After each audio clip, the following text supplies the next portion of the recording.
Well, Holly, it's Dave. I think it's 10:30. Call the meeting to order, and let's do a roll call if you would, please. Trace Kendig, or a representative for Trace? Did somebody say something? Patrick Updike? Here. Peter Huffman? Here. Cindy Hike? Tom Lampy? Here. Blake DeRushi? Here. Annette Dunn? Whitney Hess? Angie Buffington? Michelle Bischoff? Here. David Ness? Here. Jason Schlutenhofer? Here. Haley Nichols? I'm here. Okay. Angela Klauser? And we have just enough for a quorum. All right, super. Thanks everybody who was able to join us today. I understand that Tom and Peter are both involved in site walks, so they'll be joining remotely or by phone. Appreciate that. Go with a quick introduction of board members. And if you just want to go down the side of the sheet, Blake, I think you're first up on my agenda. Blake DeRushi, Iowa Homeland Security and Emergency Management. Thank you. Jason, you're up.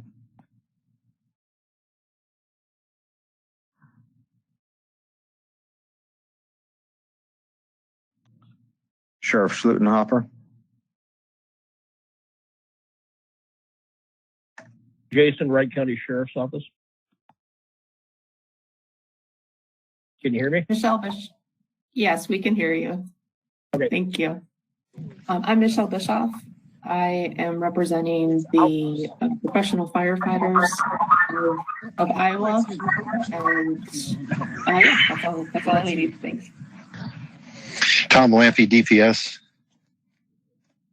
Dave Ness, Municipal Police from Des Moines. Michelle, you had quite a bit of background there if you weren't aware of it.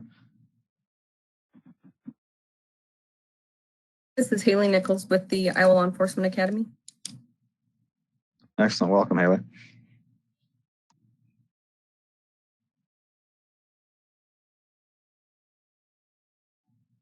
Peter, you're next. Oh, sorry about that. Peter Huffman, Iowa DOT.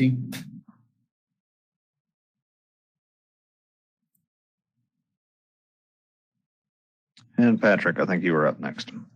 Okay, Patrick Updike, Iowa Department of Corrections. Okay, have we had any board members join late after the roll call?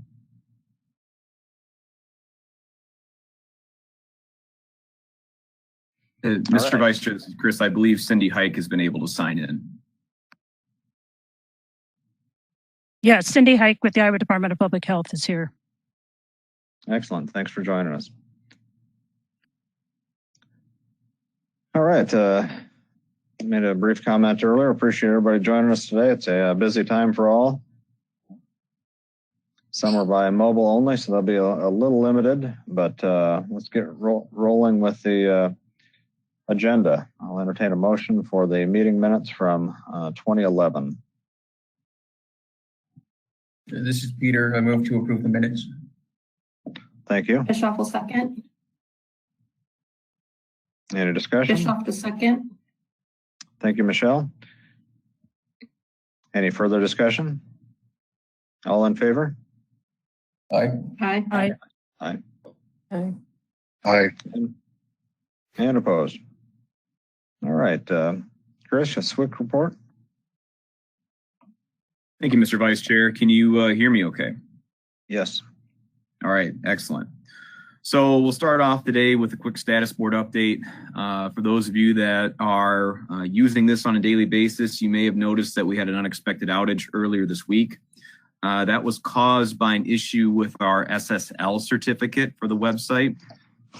Basically what an SSL certificate does is it verifies the identity of the website to the browser.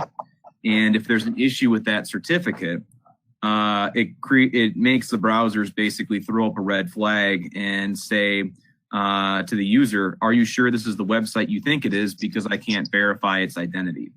So once we were able to figure out what the issue was, we found a workaround for it. The end users could still get to the site, but it took a few extra clicks and a couple of are you sure type warning messages. We were able to get a new SSL certificate generated and reinstalled within 16 hours, which since this happened after business hours closed was pretty solid. Things are good with that new certificate being installed. So if you encounter any issues, let me know. But so far, once we got the new certificate installed, everything seems to be running just fine.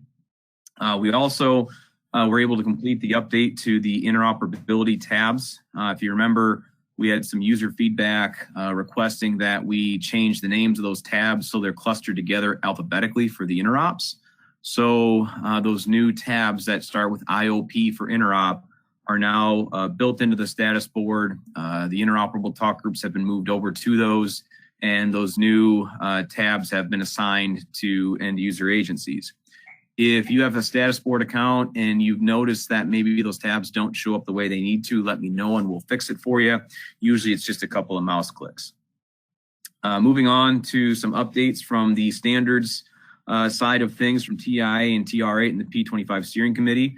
We did have our meeting last month after the board meeting, and more or less it was a very short and sweet meeting. The topics were outlined such as P25 education and outreach products for public safety stakeholders. They didn't have any standards to review because there was no TIA and TR8 meeting in June. So there were no official standards to put the old stamp of approval on. I would assume that assuming TIA and TR8 meet in October, the next P25 steering committee meeting will be very busy as a lot of that standards work has continued at the committee level remotely. So as far as more Iowa-centric things, as far as training sessions go with agencies, I did a couple of small one-on-one sessions for training on status board and the interoperability talk groups with a couple of PSAPs. I want to reiterate to everybody that training is still available to everybody on an as-come, as-served basis. We will do everything we can to accommodate centers, whether they're open to the public or closed.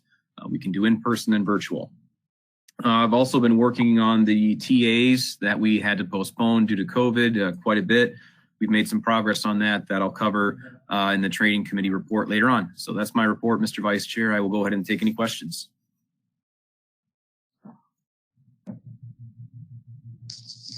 Hearing none, we'll jump to the 911 council report. Mr. DeRushi.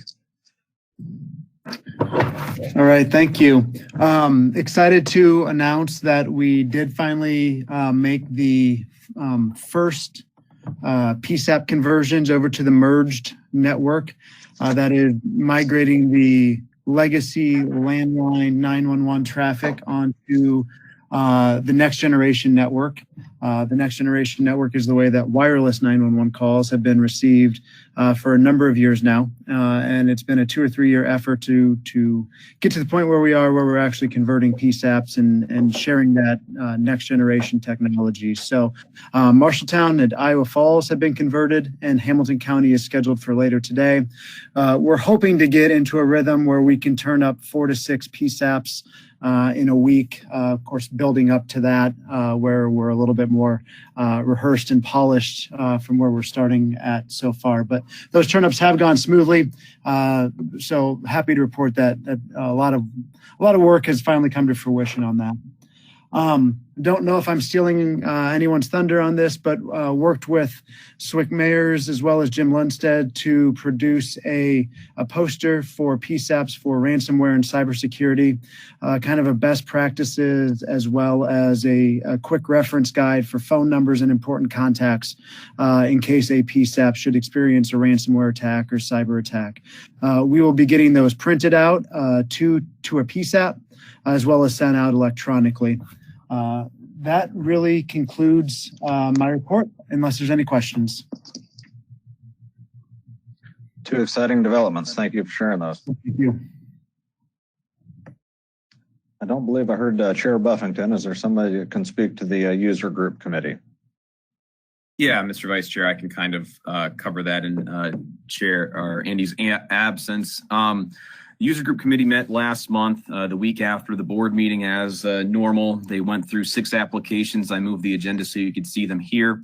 They will be covered under new business, and they include Adams County EMA, Butler County 911, Cass County, Chickasaw County, Department of Human Services at Glenwood, and the Wayne County Sheriff's Office.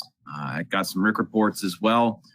They are still working on trying to garner more membership for the various RICs as well. That's the report.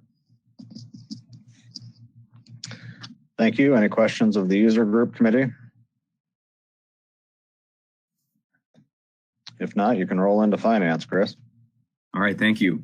The finance report for the board for the month of June, the interoperable and broadband communications funds, the expenditures were $6,303. The June ending balance was $143,246. Monthly expenditures during June for SleekP 2.0 were $16,313. Of that amount, $13,051 were federal expenditures. The amount remaining in the grant total $302,768. Does the board have any questions regarding the activities or financial positions of the Interoperable and Broadband Communications Fund or the various SleekP 2.0 activities?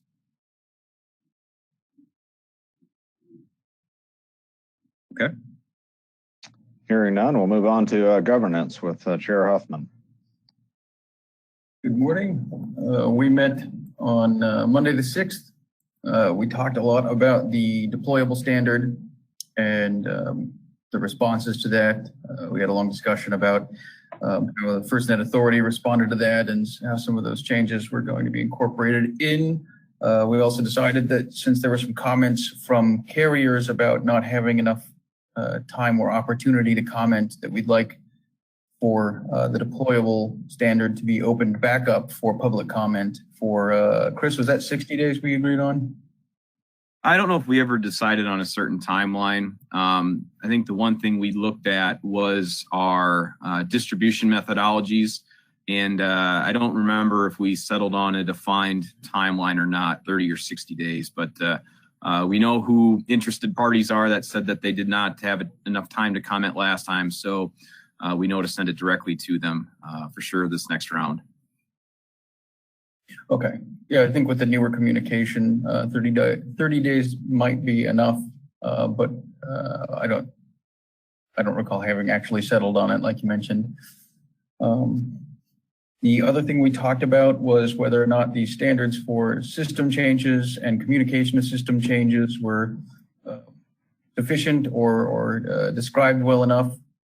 Our stances on those, given that now we have a lot more operational context around how the system is being used. So we've asked that the standards committee review those and decide whether or not those need modification or whether or not they're fine the way they are. And that is all we had. So Peter, the second issue you discussed there is being referred to standards, and the first one, do you see a motion as appropriate to publicize that again and seek additional public comment on that? Yeah. Although we'd like some input from the board as to whether or not they think 30-day comment period is sufficient or if they think we need a 60-day comment period. Yeah, and Mr. Vice Chair, I believe that is covered under the new business section of the agenda as well. It will likely be a shared discussion between governance and technology. Sounds good. And it sounds like governance is fine with either 30 or 60. Okay. So any other questions for governance?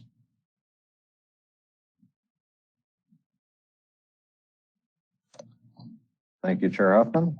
And on to operations, Chair Bischoff.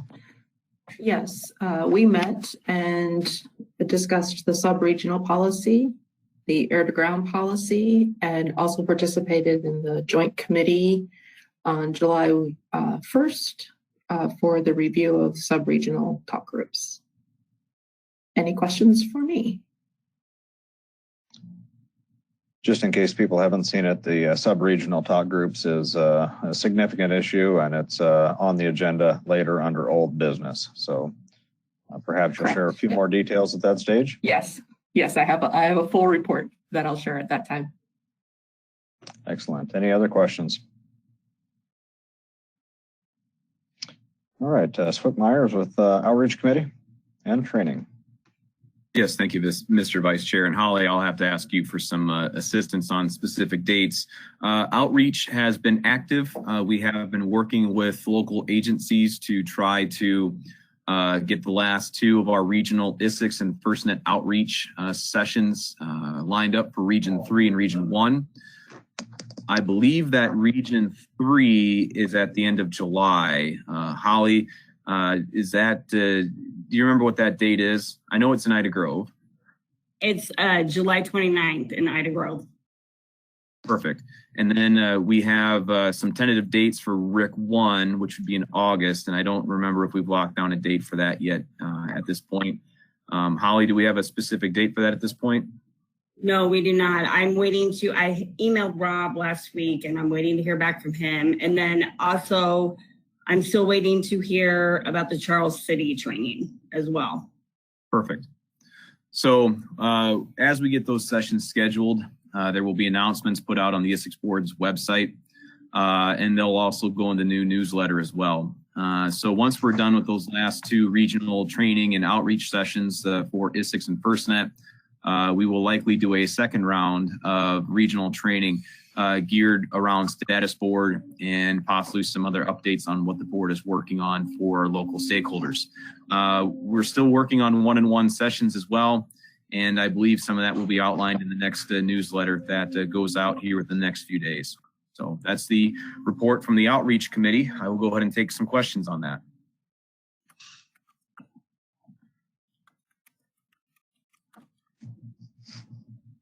You're still up.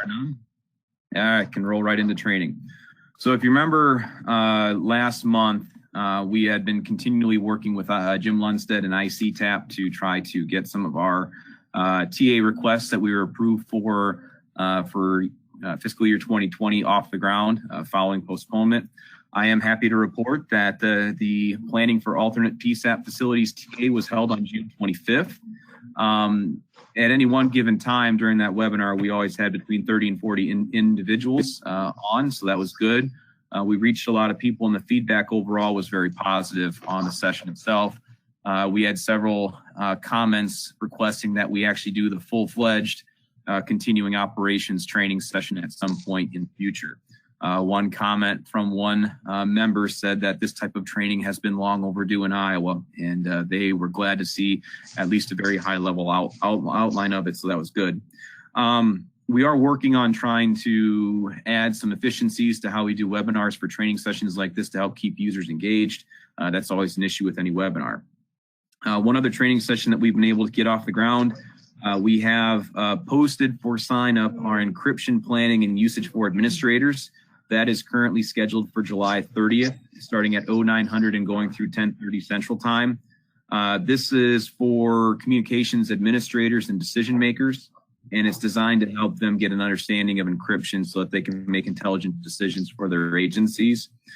This is really part one of a two-part webinar that's geared towards decision makers.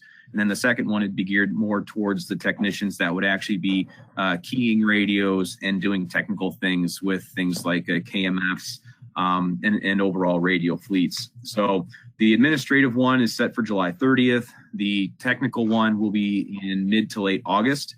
Look for the announcement on the second one coming up relatively soon, but currently you can sign up for the administrative one at this point, and I believe we have about 35 registered attendees at this point. We are also working on firing back up our standard operating procedures, communications plan review and development TA. That was initially slated for the end of March, but with COVID, we had to postpone I'm happy to report that in working with Blake DeRushi and HSEMD on trying to coordinate with this, along with Jim Lunston and ICTAP, we've been able to get that back on the agenda. That is currently now going to be a virtual session like the other two, and it will be broken up into two parts. This historically has been a one-day course, 8 to 9 hours. We're going to break it up into 2 days, September 15th and the 16th, from 0800 to 11:30 Central Time. What we're going to do is we're going to take the list of previously registered attendees and send an email out to them to let them know of the new dates and times. And then we're also going to open the registration portal back up for additional people that may be interested. So those emails to registered persons will again go out on Friday. I'm going to work with Holly to make sure that that link also gets posted on the website so that people can sign up. And then we're going to continue work on trying to figure out ways to effectively deliver the ComL and ComT courses relatively soon as well. The ComX will be a little bit of a more difficult lift, but we're going to explore every avenue we possibly can with that. With that being said, I'll go ahead and take questions. Thank you, Chris. Technology Committee, Patrick. Yeah, thank you. The Technology Committee met on the 25th of June and the 7th of July. The June 25th meeting was all about the LTE deployables policy. There was some concerns brought up to us about the wording of that. Obviously, we'll be readdressing that in the later part of the agenda. But we spent that whole 2 hours going to that policy with the people who brought those concerns forward. And so, like I said, we'll get into that here later on. On the 7th of July, the Technology Committee jumped into the topic of STR trailers and having cradle points as a possible use for connecting back to the core. And so we looked at various ways of doing that through an LTE connection back to the core, a possible fiber solution to the core, and a microwave solution back to the core. The microwave solution is a little cumbersome if you want. There's a lot of stuff that goes with that. Fiber would be a good last resort if you've got a place to plug into, but the LTE solution seems to be the quickest. So I think we came to the consensus that that would be the first way to pursue this for getting that trunk system back to the core, as a mobile site, if you will. So we're gonna dig into this some more. We're just looking at it for right up front. Later on, I think what we're going to do is we're going to look at some of the expense and some of the equipment that could potentially come with that. So we'll be reporting on this more in the future. Once we got through that, we did jump back to the LTE deployables issue. I did bring up the topic of the 60-day comment period because the question was is 30 days long enough? And 60 days seemed to be a little too long. 45 might be acceptable, but then 30 days seemed to be more appropriate. So it was a pretty productive 2 meetings, and I'll just leave it at there. If anybody has any questions, go ahead and ask, but we'll dive into this in the later part of the agenda. I know we kind of previously. Thank you, Patrick. If there was no questions, we can jump on to the FirstNet Broadband Committee with Chair Bischoff. Yes, the FirstNet committee has not met since our last board meeting. We meet next week.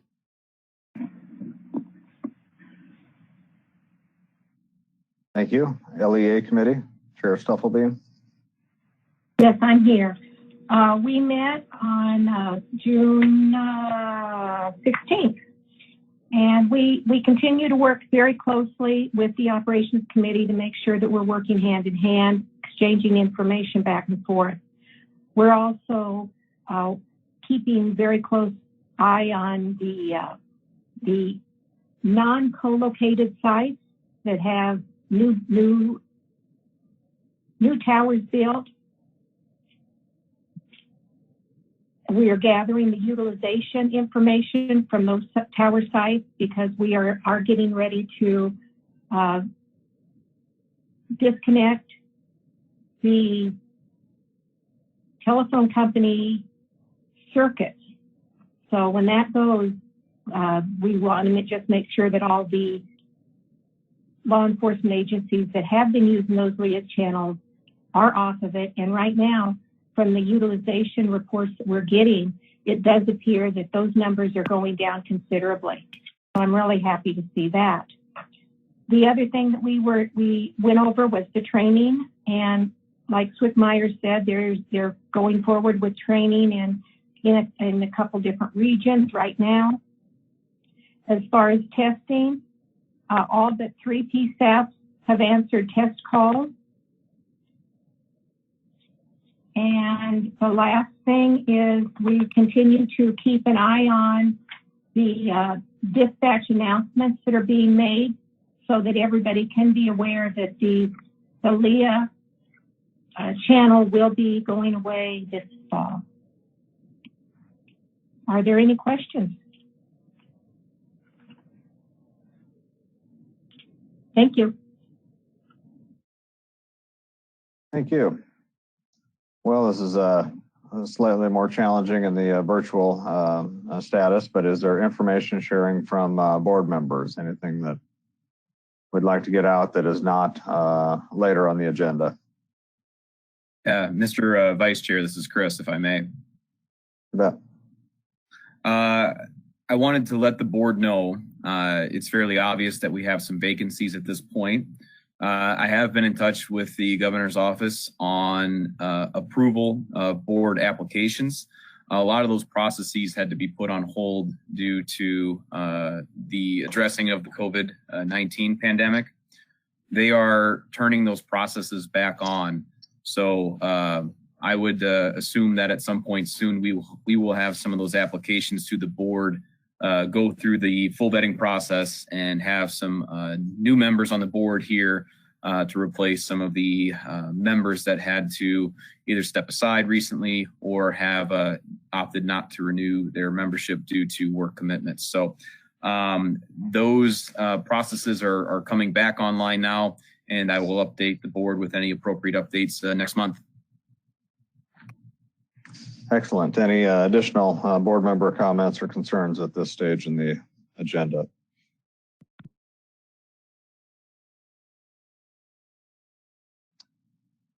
Hearing none, we'll move on to Motorola Project Manager if we have Melvin or someone else in his stead. Hello, this is Melvin. Welcome. All right, you guys can hear me. Beautiful. I wasn't sure. So we've been working on the site walks. So we are approximately halfway through the site walks. We've done about 46 site walks, and we're just still chugging along. It's a long, slow process, but we're getting through them. And the last site that remained to be done was Rock Rapids, which is done, and it's up in the air and operational. And we actually have 2 teams that are performing coverage testing started on Monday and continue to, we expect this week and next week for the entire coverage testing to be completed. So we're testing Lyon County and Sioux County, and we have a team dedicated to each one. So those are going simultaneously. We actually have the engineer up there managing that piece of it to make sure nobody gets stuck in the process. And overall, I mean, we're moving at a pretty good pace.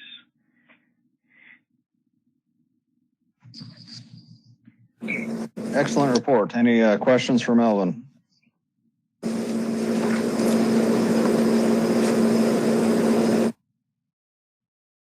Tom and Peter from the field, anything you'd like to add to the site walks or the project status? I'm just pulling up to the Scott County site. We just finished Muscatine about 30 minutes ago. So we're going to kick Muscatine, Scott, and DeWitt sites today. So that'll knock off those, and then there'll be a bunch of them tomorrow also. There's 6, I think, 6 or 7 tomorrow. So like Melvin said, it takes about an hour and a half or so per site to get through all the checklists. But got DOT with me here today.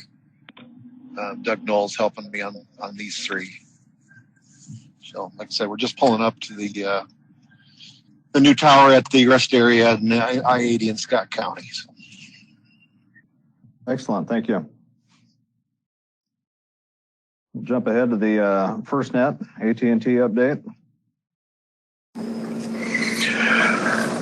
Thank you, Vice Chair Ness.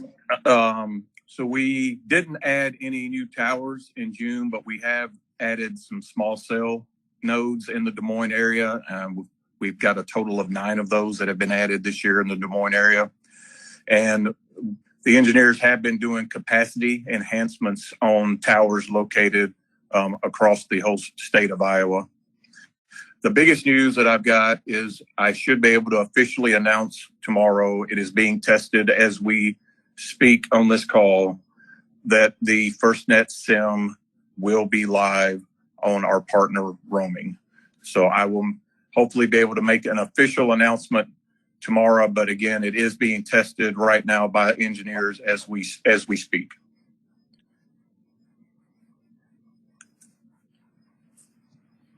And David, I know you've covered it before, but just as a reminder, the application of that is what? So currently, right now, only the orange SIM card works with our roaming partner. We have the FirstNet black SIM card has not been able to function, and hopefully, as of later today or tomorrow, that FirstNet SIM card will now be able to function. So we won't have to worry about using orange SIM cards anymore for agencies across the state that need to utilize the roaming partner. We would be able to strictly stick with the FirstNet SIM card for all phones.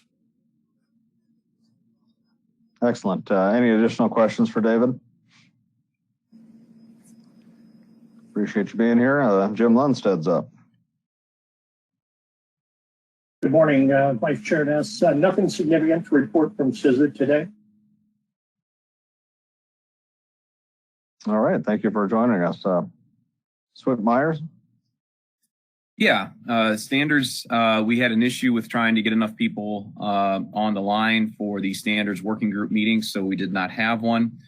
We have one scheduled for the end of this month, and included in the agenda items for that meeting will be continued work on alert tones, possibly the standard regarding VHF infrastructure by local counties, such as fire paging being hung on state-built Isicsb sites, and the standards that were mentioned from Governance Chair Huffman before related to notifications for network outages or changes or things of the sort.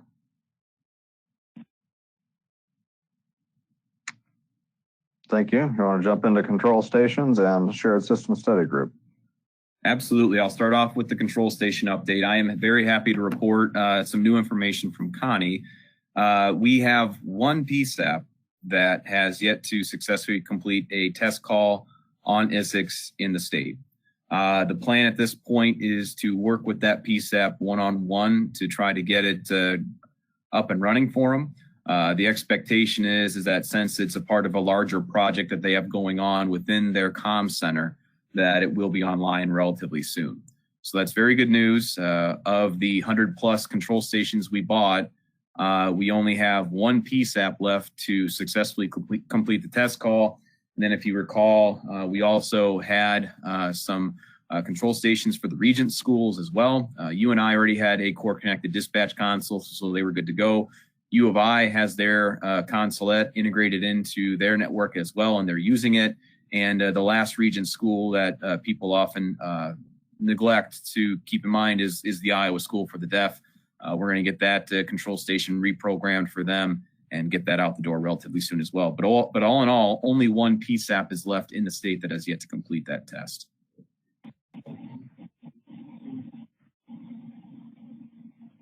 I'll take any questions on that.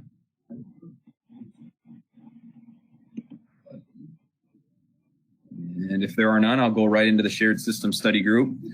The Shared System Study Group, we met on June 30th. We had some guest subject matter experts with us that day. They were Andy Davis of Motorola Solutions. He serves as the TIA and TR8 chair. So if you remember, TIA and TR8 is the group that drafts and creates and initially approves standards related to P25 radio. And at that point, they go on to the P25 steering committee for the official approval, but the initial drafting happens at the TIA, TR8 level. We also had Tom Hengeveld and Jeremy Elder of L3 Harris. So we had both manufacturers represented. They went over several highly detailed aspects of P25 for the Shared System Study Group and how they pertain to an ISSI, CSSI connection. And basically, full Monty, how standards are developed, what they apply to, how they can be integrated into products, and in some cases, how they're integrated into products differently. One other thing that they covered for the group is that not all the standards are required for the manufacturers to incorporate. Many of them are actually optional. So as the meeting progressed and the development of standards was covered, it was discovered that all the standards related to the product of the ISSI are primarily geared toward around P25 phase 1, which is FDMA. If you recall, Isicsb is a P25 phase 2 TDMA system. So we do have some additional questions on if that setup would cause issues with transcoding of transmissions and other various elements regarding loading. So for example, if the ISSI were geared primarily towards FDMA operation, would a radio or a console connected to Isicsb through an ISSI drag a talk group down to FDMA? We do have some concerns with that, so we'll probably seek out some additional information for that. I think one of the major takeaways from the meeting that we had at the end of June was that an ISSI deployment is highly dependent upon system configurations.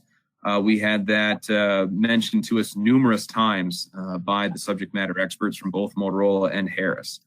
They cautioned us and outright warned us that some things may not or will not work, and things can get very complex very quickly. One other thing that they stated is that you have to define your goals and desired outcomes before any type of purchasing is done.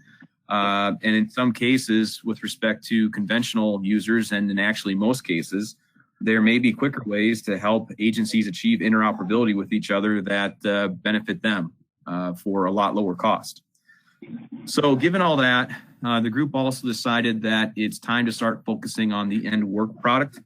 So where we kind of started gravitating towards is a short one-page summary for quick handouts, and then a longer, more in-depth report on the goals and objectives that were laid out by Chair Lampe back in January. Given that we had a couple of wrenches thrown in our plan to get this work done, initially we had hoped that it would be done in July, but with the issues with scheduling meetings and COVID and doing everything virtually, we're probably going to need a few more months to get this done. My hope is that October or November would be an appropriate time frame to get that report completed and before the board for official review. So that is the report of the Shared System Study Group. I'll go ahead and take any questions.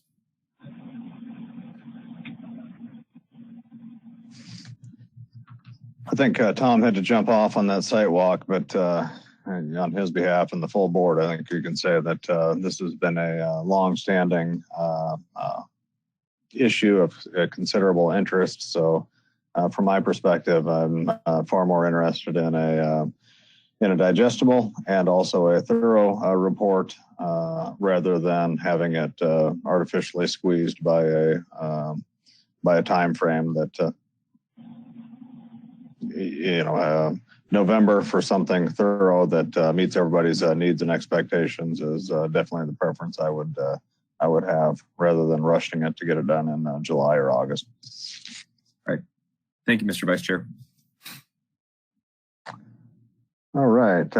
Any additional comments or questions on that shared systems study group update?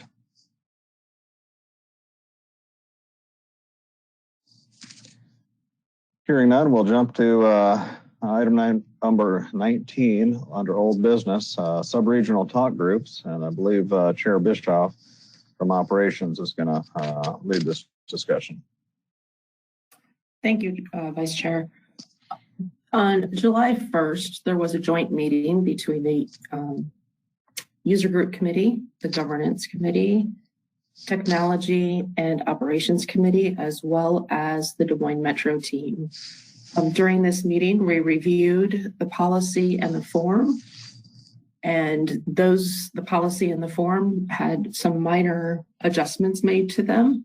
The form more significant than the policy, and both of those have been moved to governance for their review, as well as the Standards Working Group Committee and other committees to be reviewed and come back to the board upon all of those committees' review.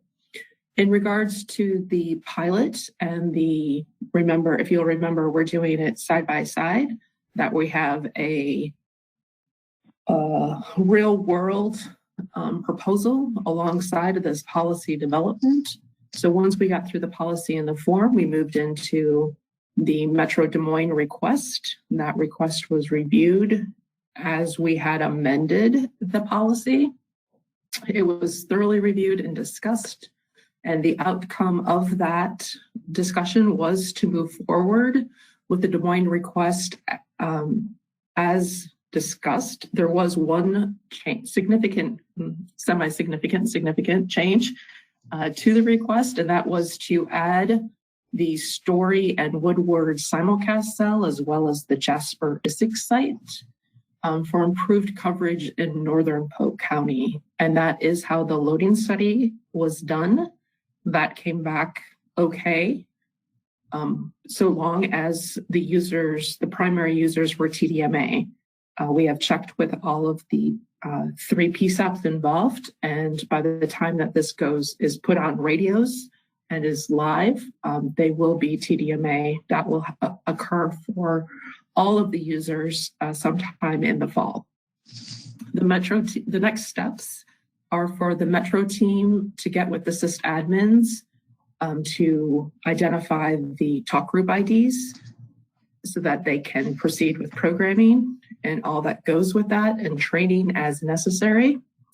And it's expected to be operational. The sub-regional talk group will be operational in the Metro before the end of the year.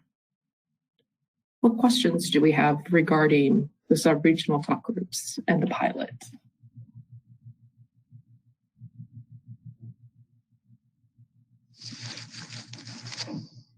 Michelle, I think there were similar comments made during the July 1st meeting, but I really appreciate the effort that you and the 3 committees, their chairs, Swick Meyer, so many people have been involved in this, and it's been a considerable lift, and congratulations to getting it to this point.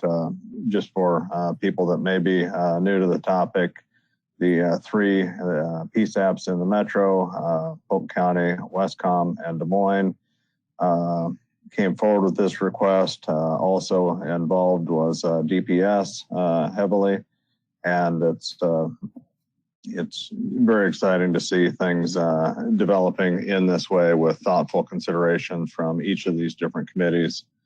I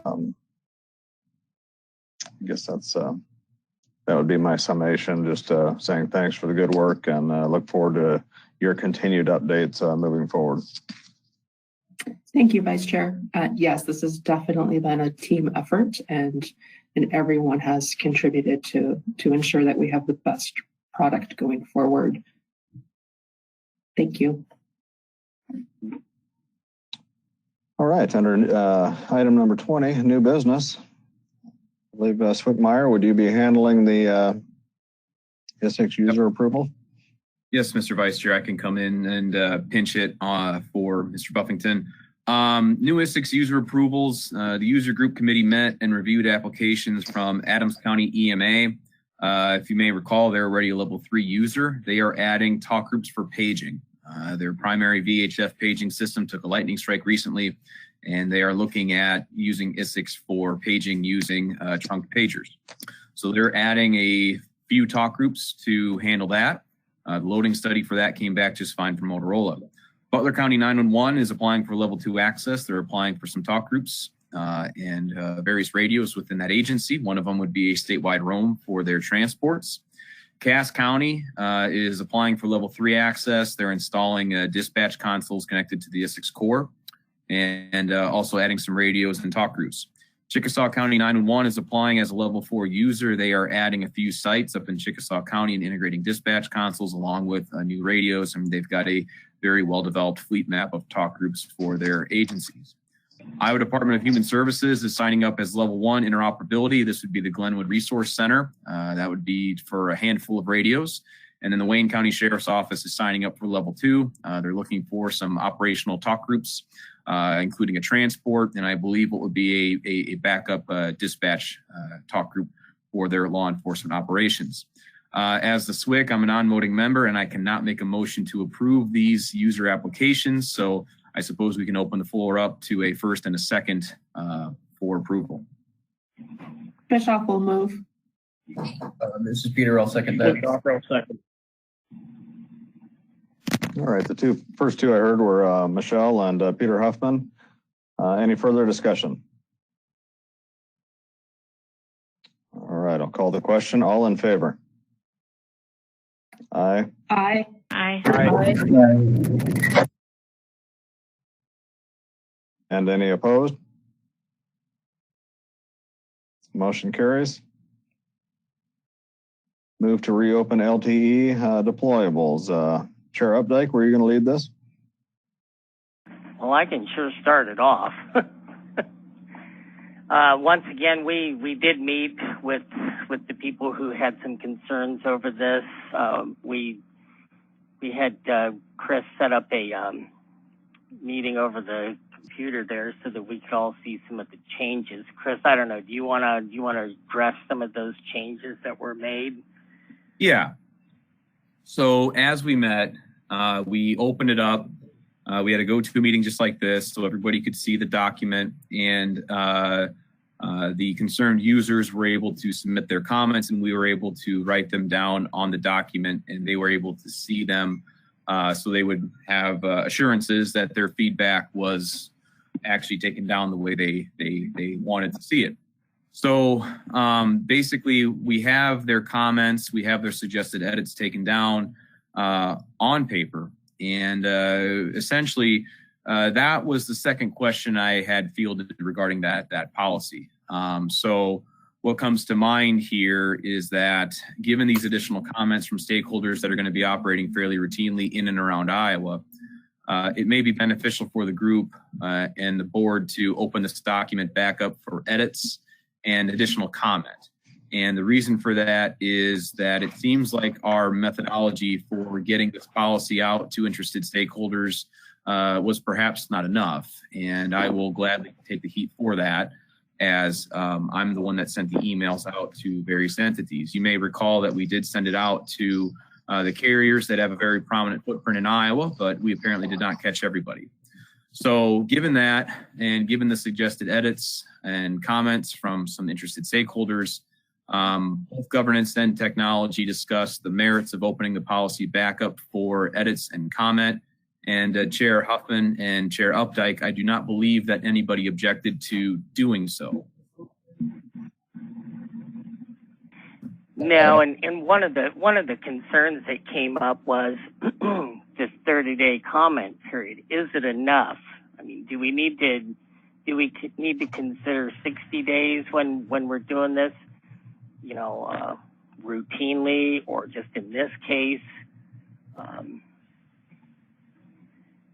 It seems that in some cases 30 days just isn't enough. needless to say, this was approved, and then after the fact, that there was some need to comment on it. So I guess I'm throwing that at the board. What is the board's take on doing something like that? Hey, Patrick, this is Chris. Hey, Sure. Patrick, perhaps the time to decide on the comment period maybe once the document is edited and then brought back to the board for public comment posting. Not saying that we should punt on the comment period duration today, but that might be something that's more well served and appropriate for a future board meeting when it is back up for review. Understood. This is Michelle Bischoff. I agree with what Swickmeyer's just shared. I also think that the comment period likely could vary depending upon the amount of change and the impacted parties. If the impacted parties are generally Isicsb users, then that seems more appropriate to have a 30-day comment window. When they're not Isicsb users, like in this case where you're dealing with commercial carriers, that seems like that should possibly be longer because they're not going to be accustomed to our processes and what it might take to comment. And that might take a little longer to A, become aware, and then B, understand the process.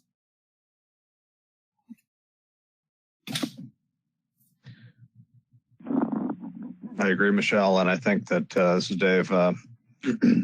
Governance or standards could take a look at what specifically I believe our current practice is 30 days, but we could bring back a recommendation that says something like at least 30 days or something so that we can turn it around quickly if we need to, but we can provide greater time frame for external stakeholders, especially, to comment when appropriate. And I think in the same, I'm sorry, Peter, go ahead. I was just agreeing that I thought that was a good idea.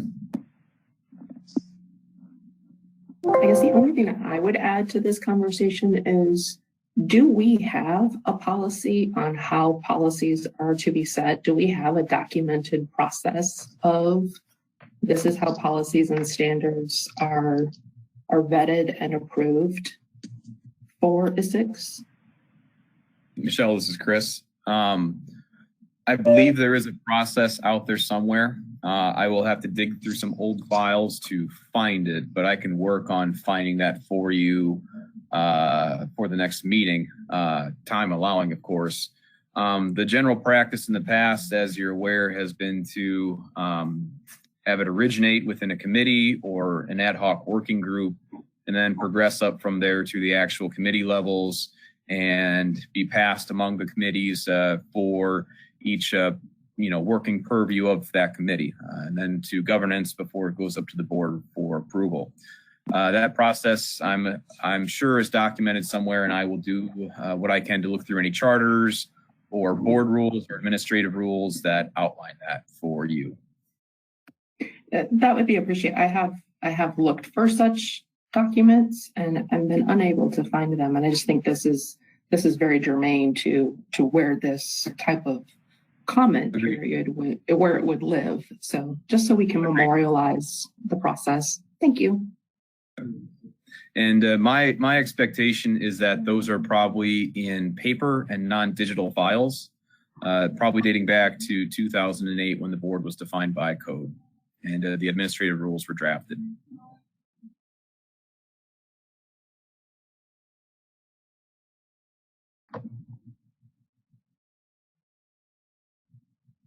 All right. So, go ahead, Patrick. Is the goal right now to make a motion to reopen this policy for additional comments or additional edits? Comments. Sure. We need to edit. I would say it's probably both. I think we already know what some agencies are asking for with respect to their suggested edits and comments. And it may be more efficient to just open the document back up for edits today and then make those edits with stakeholder input and then come back to the board with a product that we could then post for additional comment. Because otherwise we may post it for comment. We'll wait 60 days to get the comments that we already know are coming. And then we will go back and do the edits and then post it for comment again. So it seems like it may be better a use of time to do the editing first based on stakeholder feedback and then bring it back to the board for comments.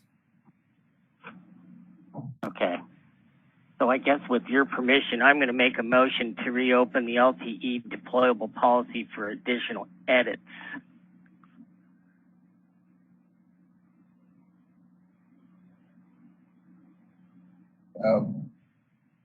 But not comments? Peter, my understanding is the edits will come first based on prior comments, and then we'll need to publicize for additional external comments as well. Is that correct, Patrick? Correct. In that case, as a point of order, we have to approve existing edits. When one would propose the document be modified with edits, then we would approve that and then open that document up for comments. So do we have one that is edited and ready for approval? Peter, this is Chris. I can answer that.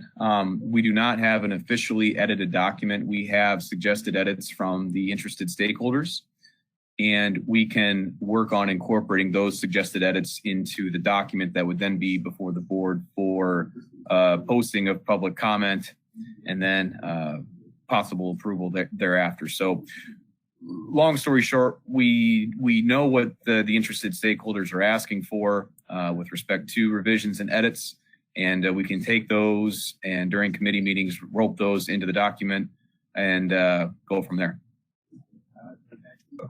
Okay. So Patrick Update has a motion. Is there a second? I'm just not sure how it's going to work from a process standpoint. Opening it up for additional edits. I mean, it hasn't been officially edited yet. Edits have been made, but they haven't approved. I think the way it's worded is to move to reopen the LTE deployable policy. So we already have a policy for LTE deployables. So we're going to reopen it. And then we're going to edit it. Does that make sense? That policy was not approved, though, was it? I thought it was open for comments. No, the LTE deployable policy was adopted. Okay. And so the stakeholders came back and said, wait a minute, we've got some concerns. And so, they did what they did, but we're just reopening the LTE policy as it was adopted. Well, no policy is ever closed to edits. You just propose edits using this formal process, and then the board will vote on whether or not to accept the edits.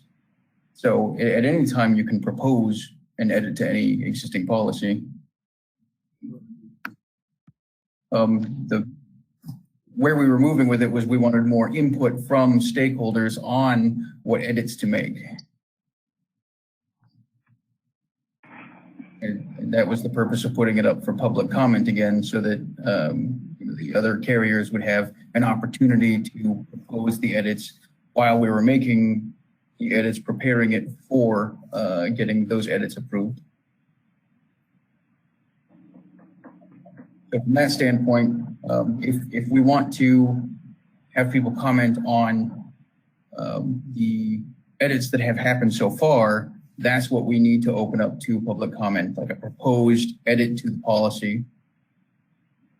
But if we want them just to comment on the policy as it was, then we need to move to open the existing policy to public comment.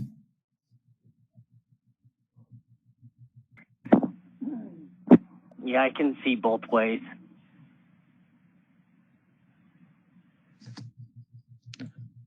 So, Chris, you were in a lot of direct contact with the wireless carriers, I believe.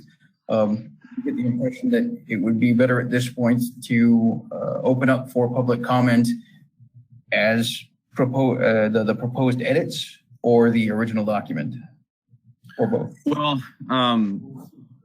right now we have proposed edits from a single stakeholder. And we have some other voiced concerns about the document that related to questions from another stakeholder, but they didn't offer any feedback or edits. So it would be more perhaps consistent with our way of drafting policy and documents to make sure that the stakeholders have the ability to see the edits as we're making them and comment on them during committee meetings. So I think kind of the way you guys have described this, the way I follow, is that it seems like there would be a preference possibly, and again, if I didn't follow this, apologize, but it seems like there may be a preference here to get those suggested edits to the board for posting of comments. Is that kind of what I followed from you, Peter, or do you want the policy as it was adopted to be posted again for comments and then go from there? I kind of sensed a little bit of both from you. I think with the edits might do us more service. Okay. Because that might help avoid some duplicity. Like people are making the same comment, or perhaps it would be taken a little bit better now that people see that adjustments have been made. Yep, and I think there may be a higher level of comfort from stakeholders that the proposed edits are shown to the technology committee again, and we go from there. And then, I mean, the timeline for it being back before the board, doing it that way is more or less the same. So if we take it to, if we take those comments and suggested edits to, say, the technology committee, we can work through that at the meeting that would be coming up at the end of the month here. And then it would be before governance again at the beginning of August. And then it would be before the board again for review and then posting for public comment again. So in theory, we could turn this around in a month by working with the suggested edits and comments. Okay. This is Dave with a comment, hoping to clarify this. Maybe the agenda item that called for additional comments is throwing us, because usually the comments come after a policy is prepared. The board has approved it for comment and presumably approval if those comments are favorable or not heard. So maybe just it could be easier just to refer it back to technology to work with stakeholders to bring back a revise or to consider additional edits, and if those are recommended, to bring those back to the board. At that point, the board would take action and would seek the public comment per our practice. Would that be an acceptable compromise here? That makes sense to me, as long as it works within our proper procedures, in which case it wouldn't require a motion. Patrick, you had a motion on the floor. Are you okay with how it was described, or how would you like to proceed? I would take back that motion. With the idea that it would be referred back to technology, which can Correct. consider and bring forward recommendations on any policy at any time, and they'll work with stakeholders to bring forward any changes they see fit, hopefully in the next meeting or two. Yes, sir. Okay, the motion has been withdrawn. Any additional comments from either governance, technology, or the rest of the board? Yeah, this is Chris. I will work to make sure that we get all the proper stakeholders on the meeting invites and invitations as we go throughout the editing process. And I will also be reevaluating the way we send these out for public comment going forward, just to make sure everybody has a chance to see them before they get their final approval. So edits will be coming. Thank you. In which case, for the sake of procedure, I will move to strike the move to reopen the policy for comment from the agenda.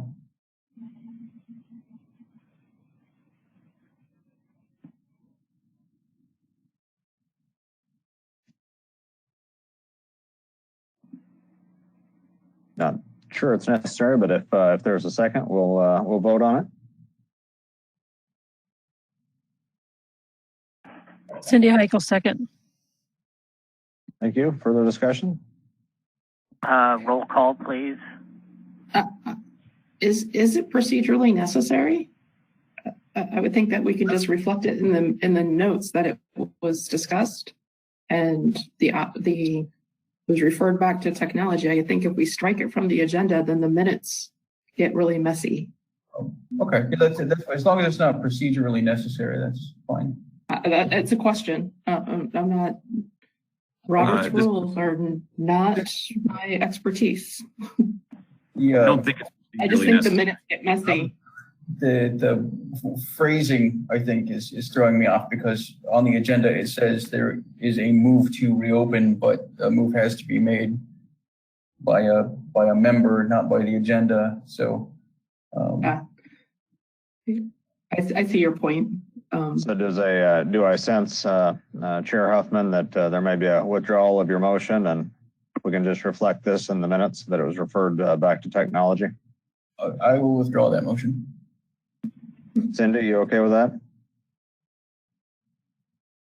Yes. Thank you. Any further comment or further discussion, rather? Hearing none, we'll move on to public comment.